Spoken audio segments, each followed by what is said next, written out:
Alors, bienvenue dans cette seconde vidéo. Pour ceux qui ont raté la première vidéo, il faut absolument aller la voir, sinon vous ne pourrez pas suivre celle-ci.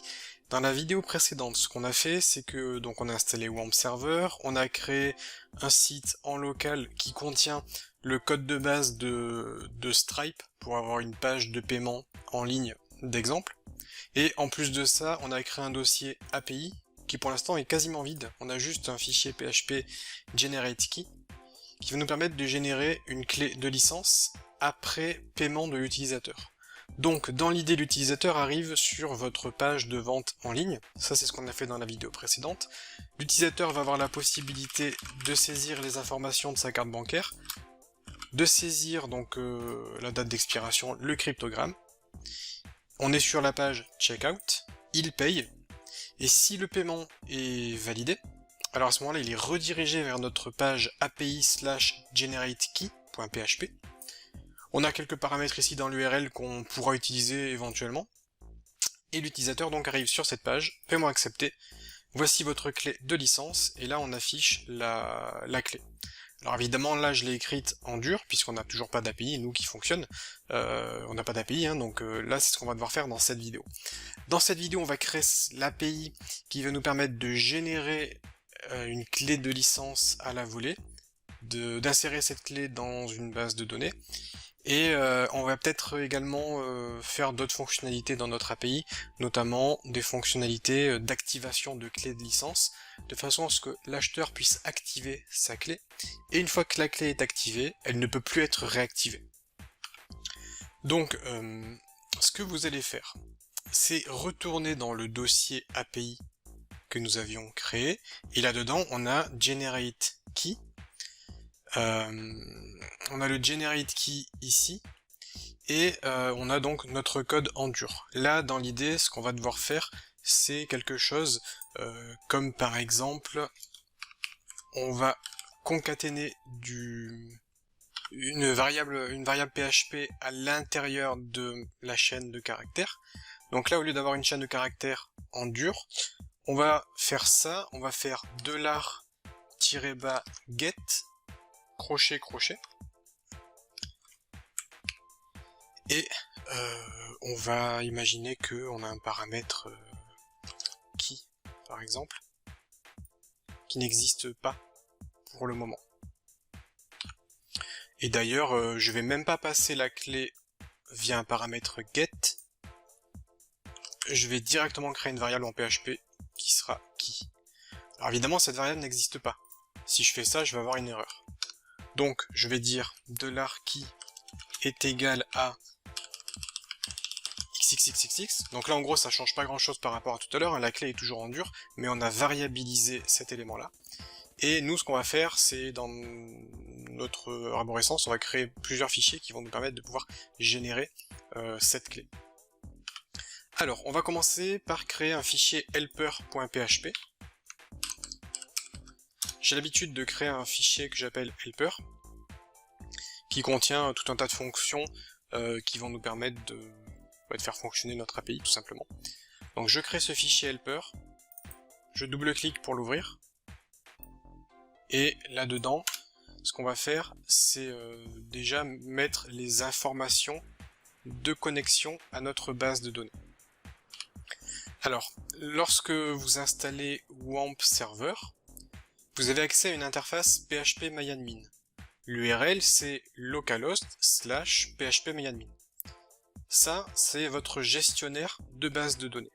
C'est par défaut. Lorsque vous installez WAMP Server, phpMyAdmin s'installe. Et évidemment, l'URL ne fonctionne que si WAMP Server est actuellement lancé et que l'icône W est bien vert, comme je vous ai expliqué dans la vidéo précédente. Ici, vous allez pouvoir vous connecter. Pour vous connecter à phpMyAdmin, vous vous rendez donc sur l'URL. Vous allez saisir comme utilisateur root, R-O-O-T, et le mot de passe, il n'y en a pas. Si jamais vous êtes sous Linux ou sur Mac, je ne suis pas sûr, mais je crois qu'il y a un mot de passe, et le mot de passe c'est root à l'envers, donc Tor, T-O-O-R. Sur Windows, il n'y a pas de mot de passe. On clique sur exécuter, et là ça va nous permettre de nous connecter à notre base de données. Bon, moi j'ai quelques bases de données qui sont déjà présentes parce que j'ai fait d'autres tutos vidéo et du coup il y a tout ça. Vous n'aurez rien ou pas grand chose. Et on va créer une base de données ensemble. Donc pour cela, je vais cliquer sur Nouvelle base de données. Cette base de données, on va la nommer par exemple Tuto API.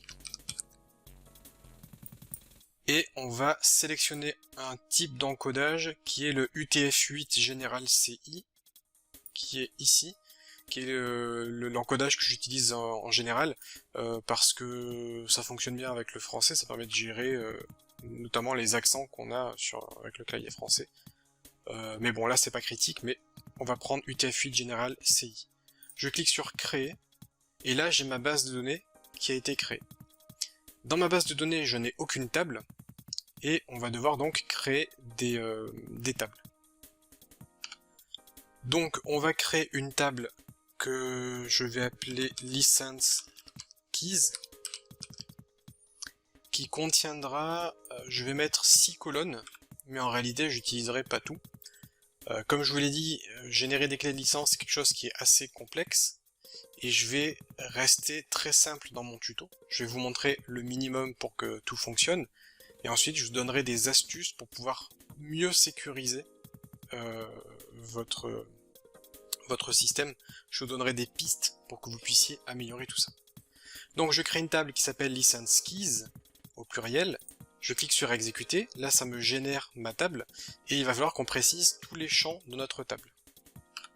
Donc on va avoir un champ ID, qui sera de type int, donc integer, un entier, qui sera primary, donc ça sera la clé primaire, et qui sera en auto-incrémente.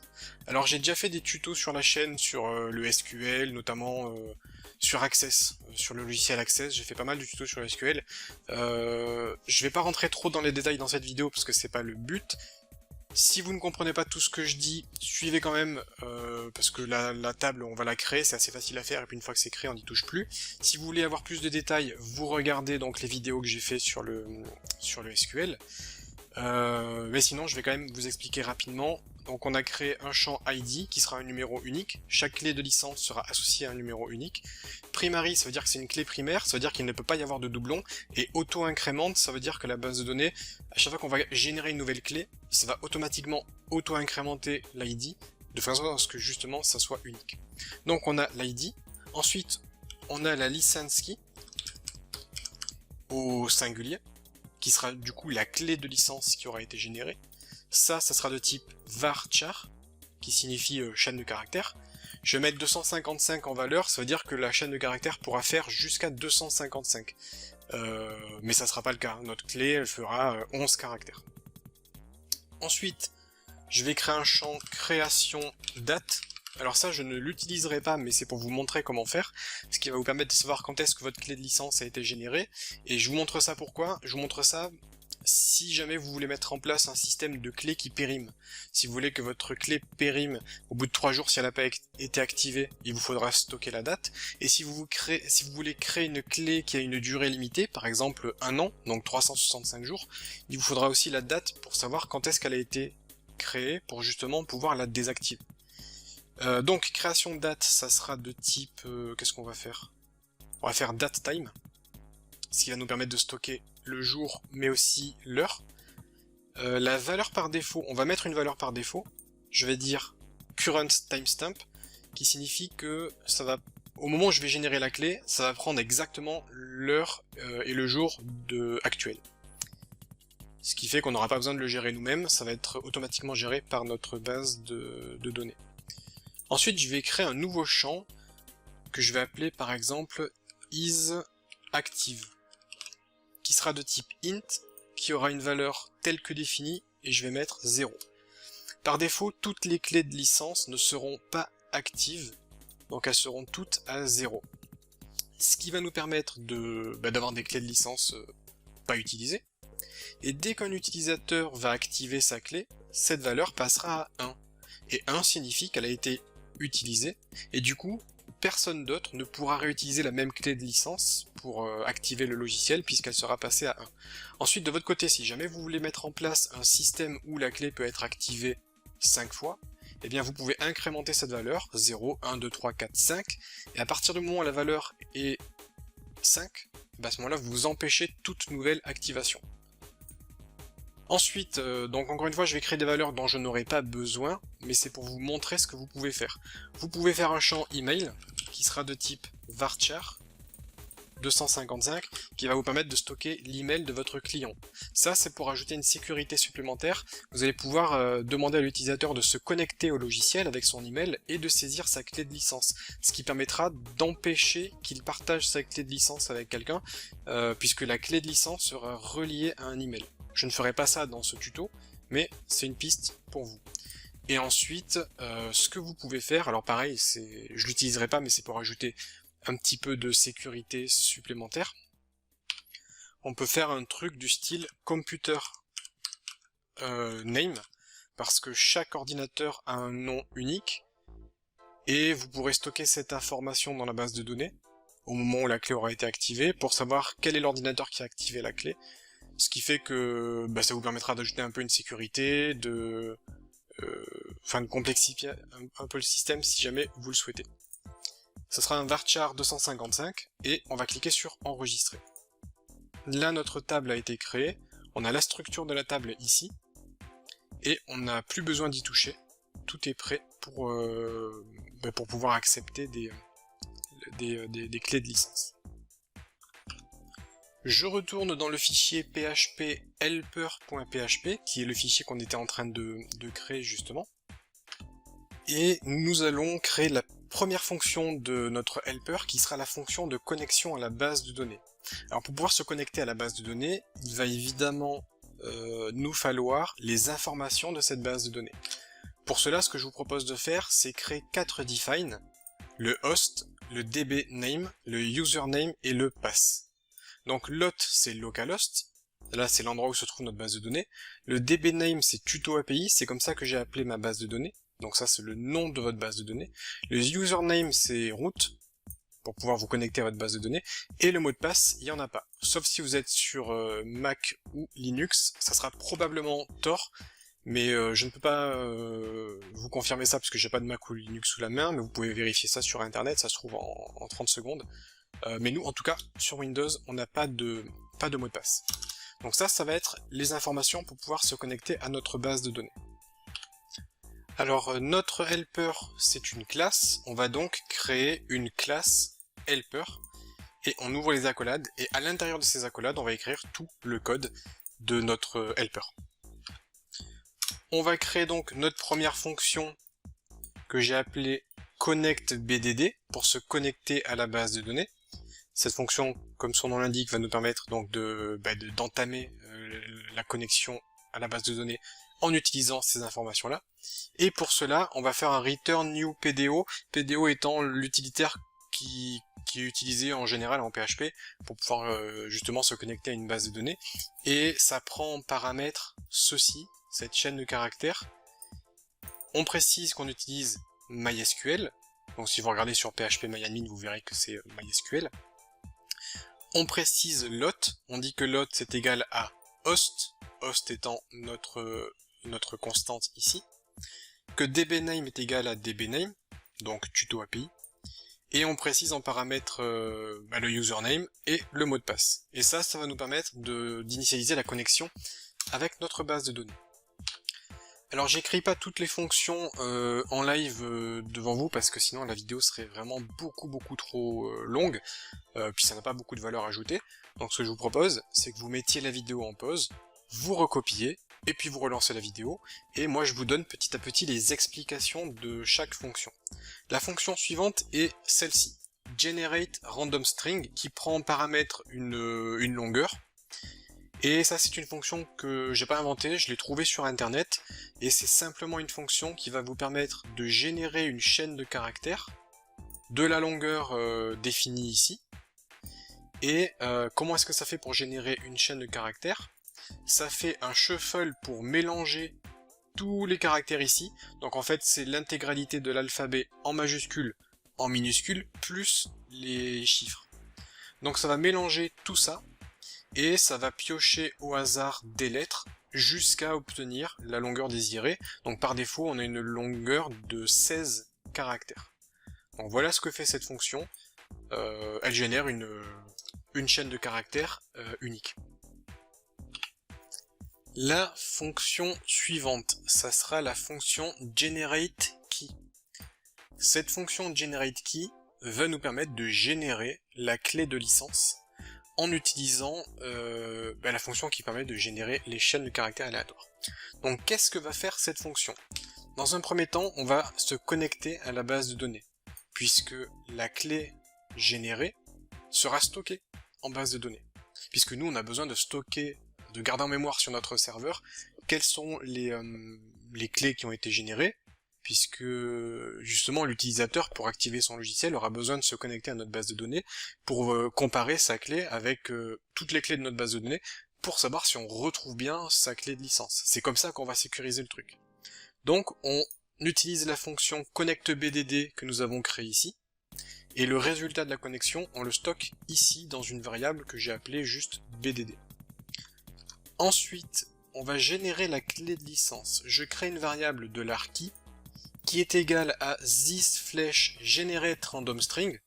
Donc j'appelle cette fonction de generateRandomString et je demande une chaîne de caractères de 10 caractères. Je concatène avec un petit tiret et je génère une seconde chaîne de caractères de 10 caractères. Ce qui fait que j'aurai 10 caractères, tiré 10 caractères. On aurait pu faire 5-5-5-5, bref, peu importe, vous formatez vos clés de licence comme vous voulez. D'ailleurs, vous pouvez même faire juste un bloc de 20 caractères, ça marche aussi. Peu importe. Une fois qu'on a généré la clé, on va écrire notre requête SQL. Je vais faire un insert into licensekey. Ça veut dire insert à l'intérieur de la table licensekey. Et là, je vais dire licensekey, qui est donc la clé de licence. Et en value, je précise $key, qui est donc la clé de licence que nous avons générée ici. Donc cette requête SQL dit que on veut insérer dans la table clé de licence la clé de licence suivante. Alors pareil, cette requête SQL, je ne l'ai pas inventée. En fait, vous pouvez facilement savoir comment créer vos requêtes SQL, même si vous ne savez pas écrire de SQL. Alors je vous rappelle que j'ai fait plein de tutos vidéo sur le SQL, hein, pour ceux que ça intéresse. Mais bref, sur PHPMyAdmin, vous avez un petit menu ici qui s'appelle SQL, qui vous permet de taper des requêtes SQL. Alors faites très attention à ce que vous tapez, hein, parce que sinon vous pouvez faire des bêtises. Mais grosso modo, vous avez des requêtes prédéfinies. Nous, ce qu'on fait, c'est un insert into. Eh bien, si vous regardez bien, on a insert ici, et si je clique dessus, hop, ça me génère ma requête SQL. J'ai bien un insert into licensekey, ID, licensekey, création date, isActive, email. Alors en fait, l'ID, on n'a pas besoin de le spécifier, donc je le supprime, puisque l'ID est auto-incrémenté. Donc on supprime la value 1.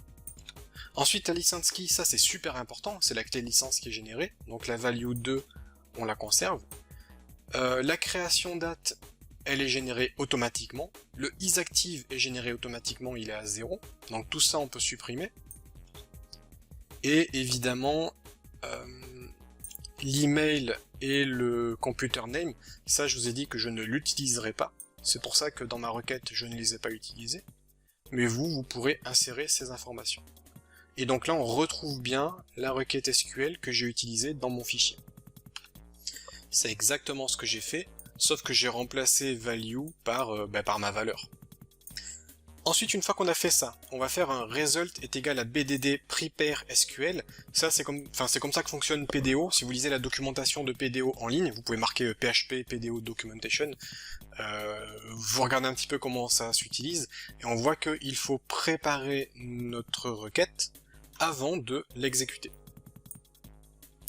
Donc, tout ceci, l'exécution de notre requête, c'est stocké dans une variable result, et ce qu'on peut faire, c'est faire un result fetch all, qui permet de récupérer donc toute la réponse, et en paramètre, on peut préciser tout un tas de choses. Et moi, ce que je fais, c'est que je demande à récupérer donc la réponse, et je veux la récupérer sous forme de tableau associatif. Ce qui va me permettre de pouvoir avoir un tableau en PHP, je trouve ça pratique. Et le tout, je le stocke dans une variable que j'ai appelée $d, D pour data, tout simplement. Donc là, ma fonction génère bien une clé de licence qui est stockée dans la base de données, et cette clé de licence, elle est ici. Elle se trouve dans $d. Ce qu'on peut faire, c'est un return $d pour retourner justement toutes les données. Donc nous, lorsqu'on va appeler cette fonction depuis notre fichier GenerateKey, la fonction va nous retourner ça, et du coup, le résultat de ça pourra être exploité dans ce fichier. Et notamment, je pourrais, au lieu d'avoir une clé en dur ici, je pourrais avoir la clé qui a réellement été générée. Bon voilà, ça c'est pour GenerateKey. On va continuer notre helper. En fait, ce qu'on va faire, c'est qu'on va anticiper et prendre un peu d'avance. On va terminer le code de cette fonction helper. On va avoir besoin de deux fonctions supplémentaires. Une qui va nous permettre de vérifier l'exactitude d'une clé. Et on va avoir besoin d'une fonction qui va nous permettre d'activer la clé de façon à ce qu'elle passe à 1 dans la base de données pour que personne d'autre ne puisse l'activer. Bon, là j'ai été assez lent sur celle-ci. Ce que je vais faire, c'est que je vais aller beaucoup plus vite pour les deux fonctions suivantes. Je vais vous les présenter directement. On a la fonction checkKey qui prend en paramètre une clé de licence qui correspond à la clé de licence que nous souhaitons vérifier. Cette fonction se connecte à notre base de données, donc là j'ai déjà donné les explications. Elle fait un SQL select étoile from license key where license key est égal à key. Donc en gros ça veut dire sélectionne tout ce que tu trouves dans la table license key et where c'est la condition, et la condition c'est qu'il faut que license key soit égal à $key. Alors comme c'est peut-être abstrait pour certains, je vais essayer de faire une démonstration. Je vais aller dans MySQL, dans PHP-MyAdmin, pardon, et je vais aller dans Insérer, ce qui va me permettre d'insérer quelque chose dans la base de données. Alors je vais faire un peu n'importe quoi, je vais faire AZ2 AZ-ZZZXX, donc là ça va être la clé de licence. Alors d'ailleurs, on a dit 10 par 10, donc je vais faire 10 par 10. Voilà, là c'est un exemple de clé de licence. Je vais dire qu'elle n'est pas active, je ne vais pas mettre d'email et je ne vais pas mettre de computer name. Je vais copier cette clé de licence, CTRL-C, je clique sur exécuter, donc là on me dit que la ligne a bien été insérée dans la base de données. Vous remarquez qu'on a bien le insert into qui correspond à un petit peu ce qu'on avait fait dans la fonction que je vous ai présentée du helper. Et si je fais parcourir, je vois que ma clé de licence est bien présente dans ma base de données, que la création date c'est la suivante, qu'elle n'est pas active, qu'il n'y a pas d'email et pas de computer name. Et pourquoi j'ai fait ça? J'ai fait ça pour vous montrer comment fonctionne le select étoile. Je peux faire select étoile from license key where, et là on a dit where license key est égal à, et là je vais mettre notre clé de licence. Si je clique sur exécuter, on voit que ça me retrouve bien ma clé de licence ici. En revanche, si je me trompe et que je mets par exemple 2.2, là la clé de licence n'existe pas, elle est donc fausse. Je clique sur exécuter, et là ça ne me retrouve rien du tout. Donc voilà ce que fait cette requête SQL, ça sélectionne quelque chose dans license key qui correspond à la clé qu'on veut tester. Une fois qu'on a fait ça, je fais la même chose que tout à l'heure, result est égal à prepare, result execute, je récupère tout dans une variable D sous forme de tableau associatif, et ensuite je fais un return de return value, et ce que j'ai fait pour return value, c'est que je fais un return value est égal à Et là, attention, c'est un peu compliqué, j'ai fait un isSet $D0, parce que comme c'est un tableau associatif, c'est notre variable $D stocke ses valeurs dans un tableau, c'est pour ça que je fais crochet 0. 0 étant le premier élément de mon tableau. 1, ça serait le deuxième élément. 2, ça serait le troisième élément. Mais nous, évidemment, comme notre licence key est unique, on a juste quelque chose à l'index 0.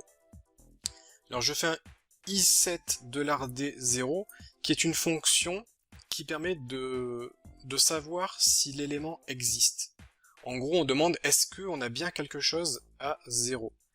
Parce que quand, comme vous l'avez vu, je vous ai montré sur phpMyAdmin, si la clé de licence n'est pas trouvée, ça nous retourne rien du tout. En revanche, si elle est trouvée, ça nous retourne eh bien cette clé de licence. Donc je dis que return value est égal à notre résultat si jamais il existe. C'est pour ça qu'il y a un point d'interrogation. Ça veut dire est-ce que ça existe? Si oui, ça nous retourne ça. 2 points, sinon ça nous retourne rien du tout. Parce que si la clé n'est pas retrouvée, ça planterait. Donc c'est pour ça que je fais un test pour savoir est-ce qu'elle existe. Si oui, je la retourne, sinon je retourne rien du tout. Et là j'envoie ma return value. Donc ça c'est la fonction checkKey qui permet juste de vérifier que la clé existe, et si elle existe, ça nous retourne la clé. Et enfin, hop, on a la fonction validateKey qui prend en paramètre le key ID. Donc là, en l'occurrence, c'est pas la clé, hein, c'est vraiment l'ID de la clé, l'ID unique. Et ce que ça fait, c'est que ça se connecte à la base de données, et ça fait un update qui permet de mettre à jour. Et qu'est-ce qu'on fait? On met à jour la valeur isActive pour la passer à 1. Donc lorsqu'on valide la clé, on passe sa valeur à 1. Si vous vous souvenez bien, cette valeur est par défaut à 0. Donc nous, on la passe à 1, ce qui signifie que la clé a été activée. Et qu'est-ce qu'on fait? Au niveau de la condition, on veut mettre à jour uniquement la ligne qui correspond à ID est égal à key ID. Alors si je retourne dans ma base de données, nous en l'occurrence, notre clé ici est associée à l'ID 1. Donc ça mettrait à jour la valeur de isActive uniquement pour l'ID 1. Et comme d'habitude, je fais un result égal à prepare et un result execute. Cette fonction ne fait pas de return parce que j'ai pas besoin en fait qu'elle me return quelque chose. Je fais juste exécuter et j'ai pas besoin que quelque chose ne soit retourné. Alors maintenant, ce qu'on va faire, notre helper est terminé. Hein. On va faire CTRL-S pour l'enregistrer. Donc là, c'est terminé, on n'a plus besoin d'y revenir. Et ce qu'on va faire, c'est qu'on va aller dans le fichier generateKey.php. Et dans ce fichier, on va faire un requireOnce helper.php. Ça permet d'inclure le contenu de helper.php dans notre script generateKey. Ce qui va nous permettre de pouvoir faire un helper est égal à new helper. Donc si vous connaissez la programmation orientée objet, new helper permet de créer une nouvelle instance de la classe helper. Donc en gros, on crée notre objet helper. Et enfin, ça nous permet de faire un helper flèche. Flèche permet d'appeler une fonction. On appelle la fonction generateKey. Donc on appelle la fonction ici, qui nous return la clé. Du coup, si on fait ça, la clé a été générée et elle nous a été retournée.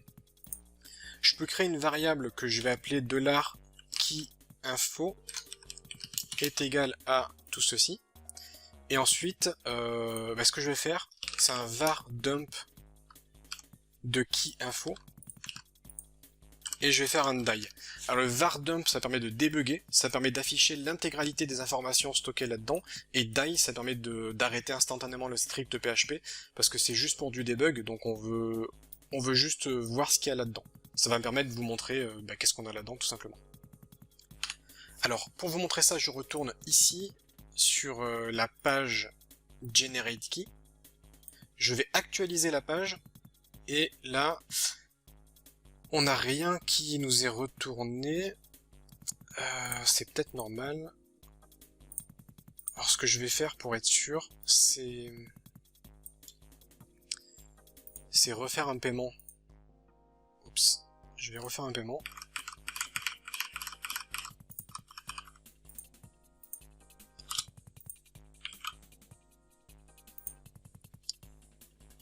J'ai été trop vite. Voilà, je paye. Et là, donc là, il y a quelque chose qui se passe pas bien. Il y a quelque chose qui se passe pas bien. Generate key ne m'a pas généré de clé, donc on va vérifier pourquoi. Je pense que je sais pas pourquoi j'étais persuadé d'avoir mis une majuscule au nom de ma base de données, mais peut-être que en fait ça n'accepte pas les majuscules. Là j'ai tuto API tout en minuscule. Et si je retourne dans mon fichier, j'ai tuto API avec un A majuscule. Alors je suppose que la connexion n'a pas pu être effectuée à cause de ça. Donc pour en avoir le cœur net, je vais actualiser. Donc là a priori ça n'a rien changé. Je vais donc refaire du débugage. Je vais faire un var dump de $SQL, déjà pour voir la requête SQL. Je vais faire un var dump de $D. Et je vais faire un die ici. Voilà.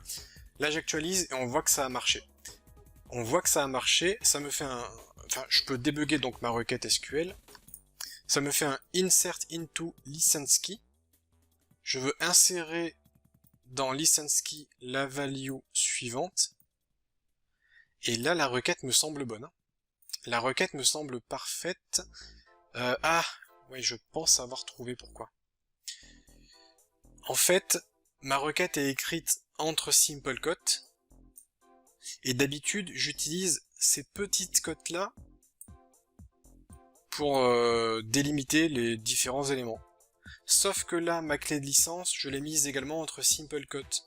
Du coup, je pense que PHP a du mal à faire la différence entre les simple quotes qui englobent le tout et les simple quotes ici, et donc ma chaîne de caractères doit être complètement cassée. Donc ce que je vais faire, c'est que je vais copier ça. Je retourne ici, et au lieu de mettre des simple quotes, je vais mettre ça. Je suis pas convaincu du truc, mais ça vaut le coup d'essayer. Je vais réactualiser la page. Donc là, on voit que ça a bien pris en compte ça. Par contre, mon tableau est toujours vide. Donc ça veut dire que la requête n'a pas fonctionné. Et pour avoir un message d'erreur plus clair, je vais copier la requête SQL. Je vais aller dans ma base de données dans SQL. Je vais coller ma requête SQL ici. Je vais faire exécuter. Et là, j'ai un message d'erreur qui apparaît. Et on me dit inconnu dans field list. Donc ça, c'est inconnu. Du coup, ça me paraît bizarre. License key, je vais faire parcourir. Je pense que là, il aime pas le fait que j'ai pas mis des double quotes. Double quotes signifiant que c'est une chaîne de caractères. Ok, alors là, ça a marché. Donc là, ça a fonctionné. Par contre, j'ai une autre erreur. Et il me dit que email n'a pas de valeur par défaut. Alors là, par contre, c'est un problème de structure de notre base de données. Parce que j'ai dit que email et computer name, je ne les utiliserai pas. Pourtant, on interdit à ce que la valeur soit nulle. Donc ce que je vais faire, c'est aller dans structure email modifier. Et l'email, je vais dire que ça peut être nul. J'enregistre. Pareil pour computer name, modifier, je vais dire que ça peut être nul. J'enregistre. Je retourne ici. Donc on a dit que ma requête, je vais la mettre entre simple quotes, comme ceci. Ma chaîne de caractères, je vais la mettre entre double quotes. Et les simple quotes, je vais les mettre à l'intérieur des double quotes. Ce qui va me permettre donc d'écrire ma requête ici. Donc tout ça, ça fait partie de ma requête. On ouvre les guillemets. Ensuite, là, on termine notre ligne. On concatène avec la valeur de notre variable. Puis on concatène avec la fin de notre requête. Là, je pense que ça va fonctionner comme ça. Je vais supprimer ce var dump là. Je vais supprimer celui-ci. CTRL S. Je vais dans parcourir, on voit que j'ai qu'une clé de licence qui a été générée. Je vais sur le site web, j'actualise. Et là, j'ai bien une clé de licence qui a été générée. Je réactualise. Parcourir. Là, on voit que j'ai bien une seconde clé de licence unique qui a été générée. J'actualise encore. J'ai une troisième clé de licence qui a été générée. Donc ça, c'est pas mal. Par contre, il y a un truc qui me chagrine, c'est que normalement, je suis pas censé avoir un tableau vide ici. Puisque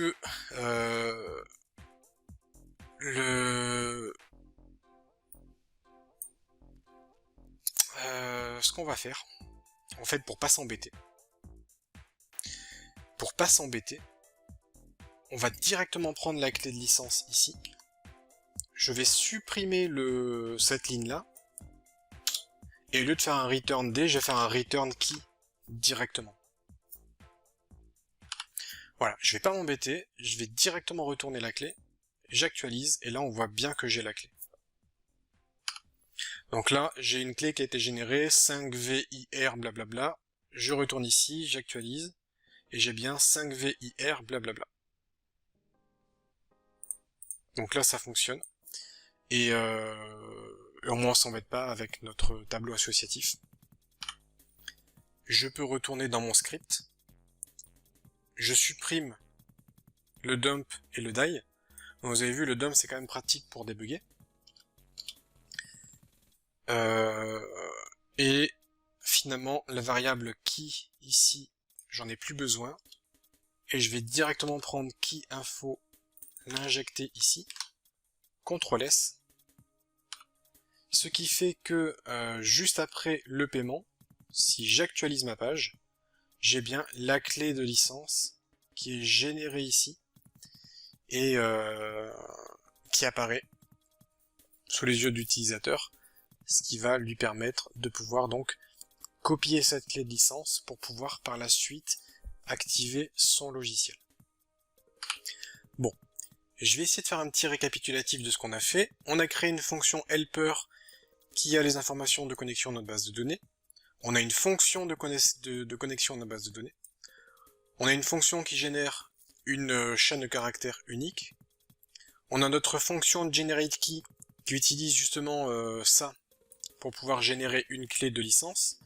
Et ça insère la clé de licence directement dans la base de données.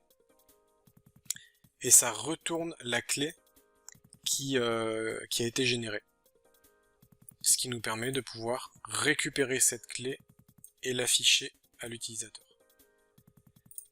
Et ensuite, on a deux fonctions que pour l'instant on n'a pas encore utilisées. Il s'agit de checkKey qui vérifie si la clé existe et validateKey qui permet d'activer une clé. Donc voilà pour ce qu'on a fait dans cette vidéo. Alors attention, il y a on va dire une sorte de faille de sécurité. Je vous ai dit que j'allais faire simple dans cette vidéo, mais on a une sorte de faille de sécurité qui est la suivante. L'utilisateur paye. Il arrive sur cette page, il a sa clé de licence, et là rien ne l'empêche d'actualiser la page. Et vous voyez, il peut générer autant de clés qu'il le souhaite. Et au final, il paye une fois et il peut activer à l'infini son logiciel. Alors, je vais pas pallier ce problème ici, mais je vais vous dire comment vous pouvez faire. On peut utiliser le nom de l'ordinateur qui peut être récupéré avec JavaScript, ou on peut demander à l'utilisateur de saisir son adresse mail. C'est également une possibilité. Et lorsque vous générez une clé, la clé doit être associée au computer name ou à l'email, et ces valeurs-là doivent être uniques. Du coup, on ne peut pas avoir deux fois le même email qui apparaît, et ça, c'est déjà une façon de bloquer le truc, la génération infinie. Ou, encore mieux, pour éviter de complexifier le truc, ce que vous pouvez faire, c'est au moment où l'utilisateur procède à son paiement. Donc là j'ai modifié le code, enfin sans vous le montrer en direct, mais j'ai modifié le code de GenerateKey. Donc vous pouvez faire en sorte que le script GenerateKey génère la clé comme on l'a fait ensemble. Et au lieu d'afficher les informations de la clé, vous redirigez l'utilisateur vers une autre page. Donc en fait, cette page GenerateKey génère la clé. Une fois que la clé est générée, on redirige l'utilisateur avec un header location vers une autre page que j'ai par exemple appelée showKey, qui prend en paramètre $key est égal à keyInfo. Et cette page showKey, qui est ici, hein, que je crée à côté, se charge juste de faire un écho, blablabla, blablabla. Ce qui fait que, regardez, je suis là, je suis sur cette page GenerateKey, je vais actualiser la page, donc ça va me générer une clé, mais normalement je vais être redirigé. Attention, j'actualise, et là vous voyez que je suis sur showKey.php. Je ne suis plus sur GenerateKey. Dans l'URL, j'ai un paramètre get qui est ma clé, VNCH, et je vois bien que ma clé c'est VNCH. Si je vais ici et que je fais afficher, j'ai bien la clé VNCH, et là, si j'actualise, j'ai beau actualiser autant de fois que je veux, ça ne me régénérera plus de clés. Et là, si je retourne ici, vous voyez que ça ne m'a pas généré de clés supplémentaires. Bon, voilà quelques pistes pour éviter que l'utilisateur ne génère des clés à l'infini. Sinon, encore une autre piste qui est finalement la mieux, hein, c'est que vous demandez à l'utilisateur de saisir son email et vous lui envoyez la clé par email. Et au moins vous êtes sûr que ça n'est pas généré dans le navigateur. Bref, voilà. Il y a des pistes pour améliorer le système. En tout cas, on a vu ensemble comment générer une clé de licence et comment la stocker dans notre base de données. Donc là, on a tout un tas de clés qui ont été générées, qui ne sont pas actives, donc qui sont utilisables. Et ce que je vous propose, c'est qu'on se retrouve dans la prochaine vidéo pour voir comment utiliser donc ces clés dans un logiciel pour que l'utilisateur puisse activer son logiciel et qu'il y ait une vérification qui se fasse en se connectant à notre base de données.